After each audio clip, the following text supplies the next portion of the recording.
আমাদের নবীর উপর আনয়নকৃত যে কিতাব কুরআনুল কারীম, এই কিতাবও যে আমাদের মধ্যে সুরক্ষিত আছে, অন্যান্য নবীর উপর নাজিলকৃত কিতাব যে সুরক্ষিত নেই, এটার কিছু বিজ্ঞানসম্মত সায়েন্টিফিক প্রমাণ আমি আপনাদের সামনে পেশ করব। প্রাচ্যের বড় একজন ডক্টর ডক্টর মরিস বুকাইলি, তিনি একজন খ্রিস্টান ডক্টর। তবে তিনি খ্রিস্টান হওয়ার সাথে সাথে তিনি আবার অত্যন্ত বড় একজন মুসলিম বিদ্বেষী ডক্টর, অর্থাৎ ইসলামের প্রতি তার বিদ্বেষ আছে। তিনি দেখলেন যে ইসলামের এত অগ্রগতি, প্রতিদিন ডে বাই ডে মানুষ ইসলামের মধ্যে দীক্ষিত হচ্ছে, দাখিল হচ্ছে, এটা থেকে রোধ করার একটা উপায় তার মাথায় এলো যে ইসলামের ধর্মগ্রন্থ কোরআন, এটার কোনো ত্রুটি, কোনো এরর, কোনো ভুল যদি তিনি বের করতে পারেন, তাহলে মানুষ এই কোরআন থেকে বিমুখ হবে, ইসলাম থেকে বিমুখ হবে এবং ইসলামের অগ্রযাত্রা থেমে যাবে। তার এই চিন্তা অনুযায়ী তিনি গবেষণা শুরু করলেন যে এমন একটি কিতাব তিনি লিখবেন যে কিতাবের মধ্যে তিনি কোরআনের ভুল প্রমাণ করবেন এবং ইসলামের অসারতা প্রমাণ করে ইসলাম থেকে মানুষকে বিমুখ করবেন।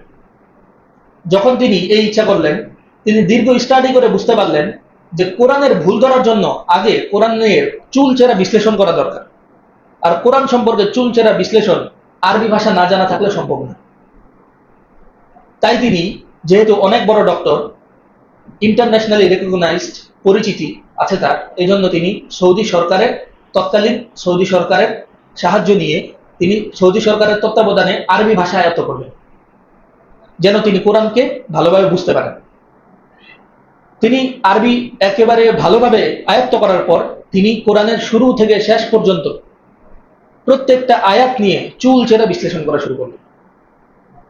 তার যখন কোরআনের পুরাটা আয়াত নিয়ে প্রত্যেকটা আয়াত, প্রত্যেকটা শব্দ নিয়ে বিশ্লেষণ করা শেষ হলো, তখন তিনি কোরআনের মাঝে কোনো ভুল খুঁজে পেলেন না। হঠাৎ তার কাছে সংবাদ আসলো যে তুরস্কের ইস্তাম্বুলে একেবারে কোরআনের প্রথম যুগের হযরত উসমান রাদিয়াল্লাহু তাআলা আনহুর হস্তলিপির কোরআনের যে এডিশন, হযরত উসমান রাদিয়াল্লাহু তাআলা আনহু ইসলামের তৃতীয় খলিফা, যিনি কোরআনকে জমা করে বিভিন্ন রাজ্যে ছড়িয়ে দিয়েছিলেন, তার হস্তলিপি ওই কোরআন ইস্তাম্বুলের জাদুঘরে এখনো আছে। তখন তিনি ভাবলেন, সেটা 1400 বছর আগে, হযরত উসমান রাদিয়াল্লাহু তাআলা আনহুর খেলাফত কাল হচ্ছে 23 হিজরি থেকে নিয়ে 35 হিজরি পর্যন্ত, 12 বছর। কই 35 হিজরি আর কই এখন 1448 হিজরি, মাঝখানে 1400 বছরের গ্যাপ। অতএব নিশ্চিত এই 1400 বছরে ওই হস্তলিপি আর আমাদের সামনে কোরআনের মধ্যে অনেক পার্থক্য থাকবে, হয়তো অনেক ডিফারেন্স থাকবে, যেমন তাদের বাইবেলের মধ্যে আছে। এটা ভেবে তিনি সেই জাদুঘরে গেলেন। জাদুঘরে গিয়ে হযরত উসমান রাদিয়াল্লাহু তাআলা আনহুর হস্তলিপির এডিশনটা তিনি নিয়ে বর্তমানের কোরআন শরীফের সাথে মিলালেন। পুরা কোরআন শরীফ তিনি মিলিয়ে ফেললেন, কিন্তু কোন জায়গায় একটা অক্ষরের মধ্যে তিনি বেশ কম পেলেন না। বলেন সুবহানাল্লাহ। তখন তিনি বুঝতে পারলেন যে এই কোরআন বিকৃত হয়নি। তখন তিনি একটা কিতাব লিখলেন, ঐতিহাসিক গ্রন্থ, যেটা বাংলা ভাষায়ও অনুবাদ হয়েছে। কিতাবটির মূল নাম হচ্ছে the Quran and the Bible and the science, যেটা বাংলা করা হয় কোরআন, বাইবেল, বিজ্ঞান। তিনি বিজ্ঞানের আলোকে সেখানে কোরআন যে বিকৃত হয়নি সেটা প্রমাণ করেছেন, এবং বিজ্ঞানের আলোকে বাইবেল যে বিকৃত হয়েছে সেটা প্রমাণ করেছেন।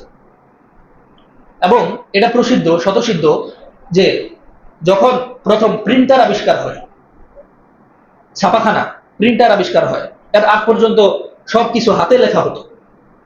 যখন প্রিন্টার আবিষ্কার হয়, প্রিন্টার আবিষ্কার হওয়ার পরে বাইবেল প্রিন্টিং হওয়া শুরু হয়, ছাপা শুরু হয়। তখন পুরা বিশ্বে বাইবেল ছড়ায় পড়লে তখন দেখা যায় এক জায়গার বাইবেলের সাথে আরেক জায়গার বাইবেলের মিল নাই।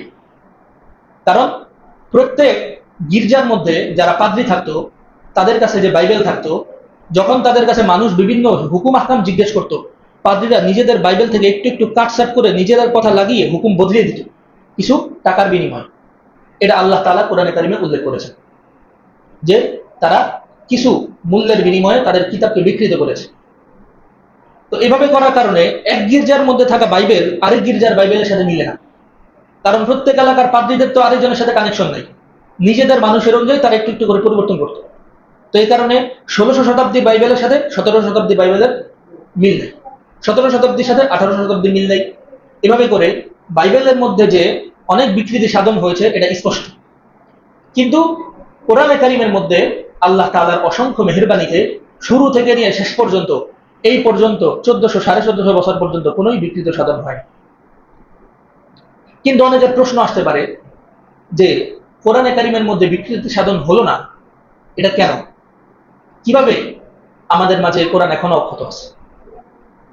এই প্রশ্নের উত্তর আমরা 14 নম্বর পারা সূরাতুল হিজরের শুরুর দিকের আয়াতে পাই। আল্লাহ তাআলা বলেন, ইন্না নাহনু নাযালনাল কুরআন ইন্না নাহনু নাযালনাদ যিকরা ওয়া ইন্না লাহু লাহাফিজুন। নিশ্চয়ই আমি কোরআন নাজিল করেছি এবং আমি কোরআনকে হেফাজত করব। কিসের থেকে হেফাজত করব? সমস্ত প্রকারের বিকৃতি থেকে, কোরআনের মধ্যে নতুন কোনো কিছু সংযুক্তি থেকে আমি কোরআনকে হেফাজত করব। যে চ্যালেঞ্জ, যে ঘোষণা স্বয়ং আল্লাহ তাআলা দিয়েছেন, যিনি বিশ্বজগতের প্রতিপালক, সৃষ্টিকর্তা, তিনি যে ঘোষণা করে দিয়েছেন যে তিনি কোরআনকে হেফাজত করবেন, এরপরে কি কোরআনের মধ্যে বিকৃতি করা সম্ভব? সম্ভব না। এই কারণে আলহামদুলিল্লাহ এখন পর্যন্ত কোরআন সম্পূর্ণ বিকৃতি থেকে মুক্ত এবং কিয়ামত পর্যন্ত ইনশাআল্লাহ বিকৃতি থেকে মুক্ত থাকবে।